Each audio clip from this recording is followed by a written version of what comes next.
This presentation will discuss how the World Trade Organization strives to replace coercion with rational bargaining and to what extent it succeeds.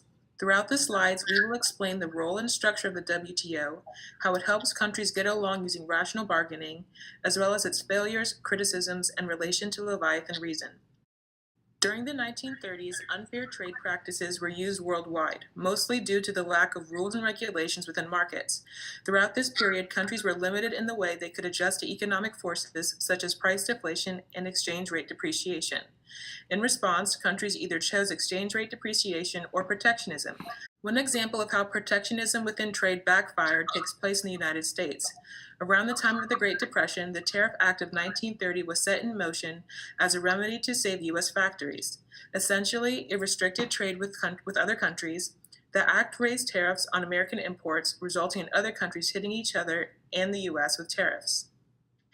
After World War II, 15 countries began talks to reduce and bind custom tariffs, boost trade liberalization, and correct protectionism. By 1948, the negotiations led to the establishment of the General Agreement on Tariffs and Trade, the first worldwide multilateral free trade agreement. However, by the 1980s, due to increasing economic complexities and globalization, members were convinced to extend the multilateral system, resulting in the WTO. The WTO has a single institutional framework.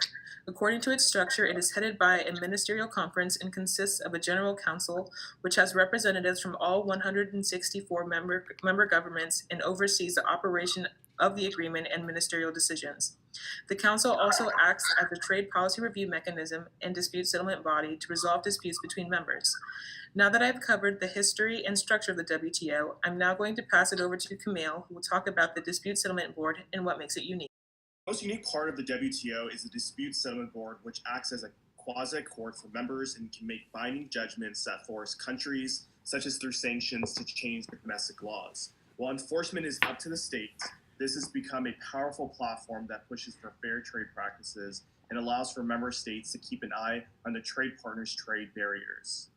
If a particular state wants to challenge the court's decision, they have the ability to utilize the appellate body, which has the power to uphold, modify, and reverse the decision of the courts. Ultimately, the decision must be agreed upon by all parties involved. This gives the states the ability to fight a decision through a legal framework rather than use of any coercion.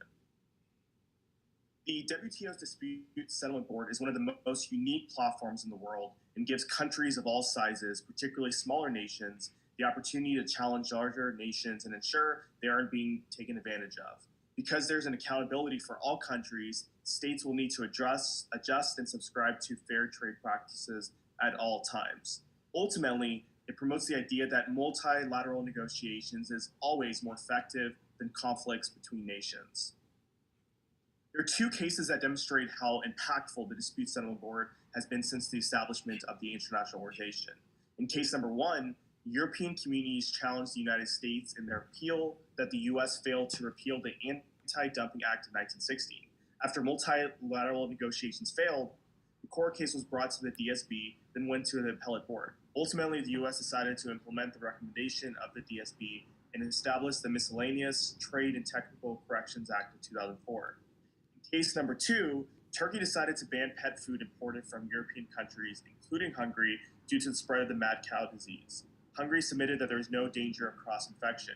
Hungary attempted to resolve the issue directly with Turkey, and after bilateral negotiations failed, Hungary decided to use the DSB. Ultimately, with additional pressure from the DSB, Turkey ultimately lifted the ban in June 2004. Now I'm going to pass it over to Erica, who will be speaking about the criticisms of the WTO and provide use cases where the WTO has not been effective. The first example of where the WTO has fallen short is the Doha Round. This agreement had the intention of giving developing countries a shot at entering the food export market where they were already efficient in production. The idea was for developed countries to drop their agricultural subsidies in order to give developing countries a chance to compete. Why did it fail? Mostly due to the fact that it was set up as an all-or-nothing arrangement. No sub-agreements could be made. Secondly, it didn't require a majority vote but a complete consensus, which was unattainable. The G20's lack of support for dropping their own agricultural subsidies also brought the agreement to a halt. A lot of time and effort was put into this, all for naught. There are many criticisms of the WTO. There has been a long-standing argument that the WTO favors developed nations. Another criticism is that dispute resolutions can take an interminable amount of time even when the case seems cut and dry. The WTO is also commonly criticized for not being concerned enough with environmental causes or set up well to handle economies with a high level of state intervention. With the rise in use of regional organizations and agreements, some say the WTO will become less useful as regional disputes can be dealt with more swiftly and easily without bringing cases before the WTO.